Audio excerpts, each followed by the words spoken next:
నేను చూశాను.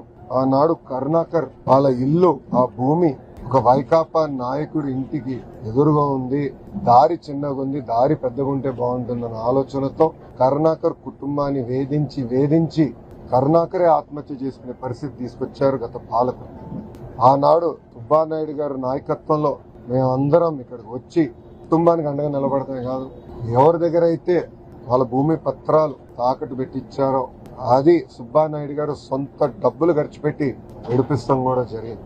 దాని తర్వాత మా జాతీయ అధ్యక్షులు వారు, గౌరవ ముఖ్యమంత్రి చంద్రబాబు నాయుడు గారు నియోజకవర్గానికి ఎప్పుడొచ్చినా ఏ కార్యక్రమం చేసినా పెద్ద ఎత్తున జయప్రదం చేసేదానికి ఒక ఇన్ఛార్జ్ గా ఆయన చాలా కష్టపడ్డారు, అద్భుతంగా పనిచేశారు.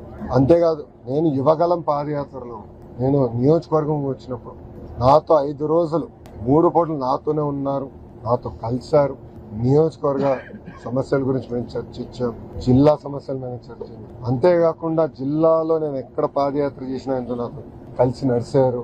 జిల్లా దాటి వేరే జిల్లాలకు వెళ్ళినప్పుడు కూడా 10 రోజులకు ఒకసారి వచ్చి కలిసి నేను ఎలా ఉన్నాను, పాదయాత్ర ఎలా జరుగుతుందని ప్రత్యక్షంగా ఆయన కూడా చూస్తాం జరిగింది. ఇది మాకు ఒక పరీక్ష, కుటుంబానికి ఒక పరీక్ష. మాకు దేవుడు కూడా శక్తి ఇచ్చాడు జయించేదానికి. కుటుంబానికి అండగా నిలబడటమే కాదు, కుటుంబాన్ని రాజకీయంగా పైకి తీసుకొచ్చే బాధ్యత తెలుగుదేశం పార్టీ తీసుకుంటుంది. ఒక జాతీయ ప్రధాన కార్యదర్శిగా నా బాధ్యతలు నేను నిర్వహిస్తాం జరుగుతుంది. కొంతమంది కావాలని దుష్ప్రచారం చేస్తాం, కొంతమందిని కించపరిచే విధంగా పోస్టులు పెడతాం, ఇవన్నీ నేను గమనిస్తున్నా. దీని వెనకాల ఎవరున్నా చాలా కఠినమైన నిర్ణయం తీసుకుంటాం, యాక్షన్లో చూపిస్తాం.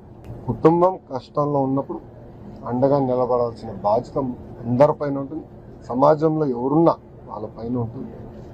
నాకు కొన్ని వివరాలు కూడా ఇచ్చారు, తప్పనిసరిగా దానిపైన మేము రివ్యూ చేసుకుని కఠినమైన యాక్షన్ కూడా తీసుకుంటాం.